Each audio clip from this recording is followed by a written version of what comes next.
Guys, see that? I'm also included at the raffle. This is so lucky day for me. He is very generous, Master Ang. 47. Aside from being invited and eating good food, he gave me this number. One of his assistant approached me if I have a number, but I said that no, I don't have, and I didn't expect that I'll be having this number. He'll be giving me a number because I'm not a customer, just a sorry guest. Anyway, thank you.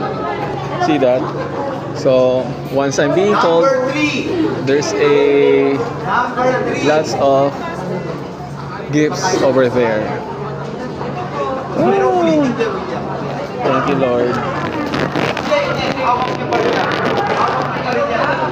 78. 45.